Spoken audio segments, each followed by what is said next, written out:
the same position of that's where it is, and then you lose the conversation. But it is back again, then, as we said earlier, it's back to them different sections. So you have to look and decide what issue you're trying to chase in order to market. Did you see the letter from the MCPA 2 weeks ago? They're fed up with all the names of the states. So which is fine, but there's a sentence in there that says this is a medicine, and therefore it should be treated as a medicine. So there was an acknowledgement in the MCPA that these are medicines. You should use that.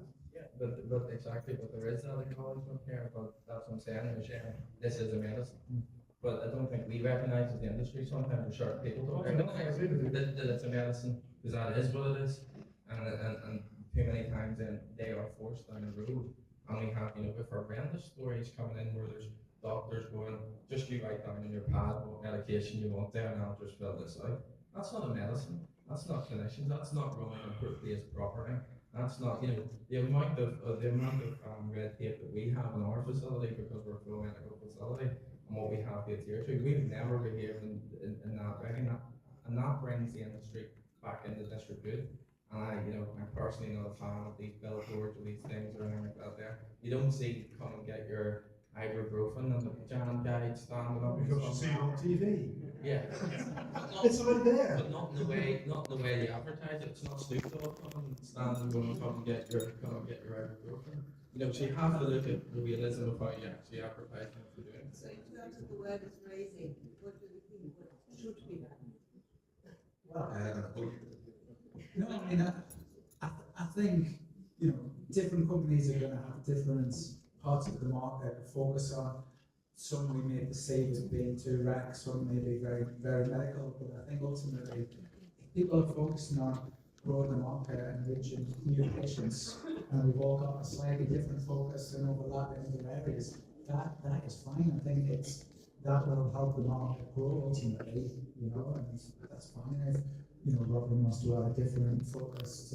Older crowd that gets carried along with the boat, but the question you have to ask yourself is, do you want to use the sore shoulder crowd to get to where you want to go? My mummy would not be taking cannabis if all of the kids that she taught at high school weren't also taking it. She knew something about it to start with, and that's really what helped the transition. So Snoop Dogg standing on the Tower Bridge, our little Snoop Dogg, with Big Narsty and Mike, who if he shows up and doesn't get in a fight on a plane, right? That happened in Florida. Them taking selfies and showing off the fact that they support it and getting the word out that medical cannabis is legal in the UK is a key thing. So completely agree on the medical, but if you want to get from A to B, you need your market to grow to 300,000. I know Hannah has heard me ears to hear this, but it's true. If you want to get from A to B, you have to get there. Snoop's products will be 28 and 31% THC, right? So you'll look at that and be like, that's bad. But at the end of the day, they're just numbers. 20, 30, 25, whatever. You're supposed to be trusted as an individual when you're prescribed to take products in a dose that works for you, and you're supposed to titrate upwards as it works. Some people are going to like that, other people are going to want something in 16%, and that's just how it's going to go. So my take is, agree with all points, believe the medical is important, but if you want to get from A to B, you better blow the top off the place and get people excited, or you're never going to get there. Yeah, we do that. And I think we also should avoid the whole medical discussion. Every time you start it emphasizes something that you don't want to talk about. You don't want to do. Don't forget, Big Nasty, Mike said, they're actually patients. They're not just whatever boxers or hip hop artists or rappers who suddenly thought, oh, I'll have a brand of cannabis because I'm going to jump on the bandwagon. When you listen to their thinking about why they did this, actually trying, you talked about making the basket big enough and interesting for people to look at. Look into, that's what they're doing. And quality product to the market, that's what people need. Not everywhere. We heard quite a bit before from Germany, just how important and positive to move away from the narcotic perception. What can we do? I mean, is this something that you guys think is going to happen in the UK? Can we deregulate in a way? And if not, what are the other ways, basically, of addressing, I suppose, the perception or stigma attached with medical cannabis? Well, I think part of it, we're going to start with this part and we can do that. So I think part of it is just look at what's happening in the illicit market in the UK. Conservative number is 1.82 million daily consumers, that's £5 billion. Where does the money go? In a truck, across the border, washed in a bank, brought back, and they buy businesses with it. So do we want to leave the money lying on the table or not? I think that's part of the discussion. You heard the hand wringing over Germany. Conservatives could get in, they could kibosh the whole rec thing, which is really just enabling the black market to sell product because they've taken all the policing out of the budget. So if you want to compete, if that's what we're doing, if you want to compete with those guys, that's full rec stores where you can't compete with them. But I personally feel that for Europe, we should stay completely on the medical side. You stay on the medical side. If you want to evolve to a Florida model where you get a card from a GP and you can go to a pharmacy and purchase cannabis, fantastic, great. But if you go beyond that, the trick is you don't get the medical benefit, which is what Robin's talking about. If you look, the UK has the highest per capita consumption of opioids of any country on the planet. You Google this, it's true last year, probably still the same. I don't look at my computer too much.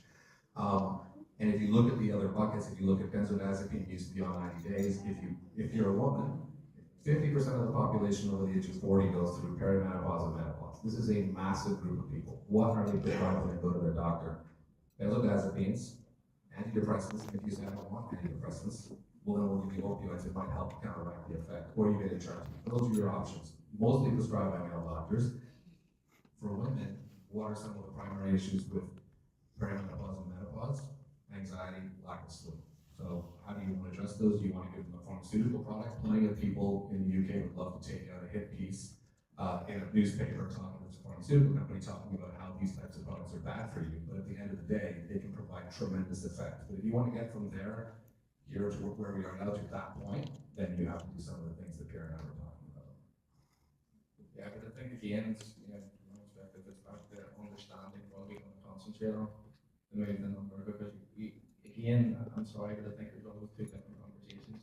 We look at, if you're saying there, you know, about these two separate conversations, but like it or not, it is two separate conversations, and it's very different the way healthcare works in the UK, and the UK is a very, very, very different country than Germany.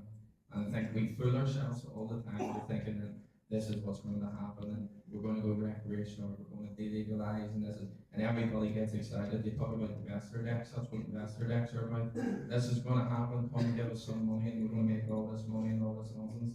5 years later, right at our first question, we're sitting at 60,000 patients. That's because we do the exact same thing year in and year out and expect a different result, and it's madness. Yeah, so why don't we do something different? Exactly, which we need that's why we do something to concentrate on medical and actually adapt to what we do and bring cannabis mainstream, bring cannabis into medicine and bring it properly and bring the MHRA along the way in the conversations, bring the government along the way in the conversations. I don't know how many times I sit down here with MHRA and it's the same conversation all the time. You guys don't help yourself. Let's say it time. Let's get back to the NHS access, because I do think this is absolutely a key point. And once you sum up the kind of NHS healthcare system here in the UK very well, the fact is in terms of the private healthcare system, there are plenty of people who actually can't afford that. You know, this is something that we really, it's different to Germany with the healthcare system, the reimbursement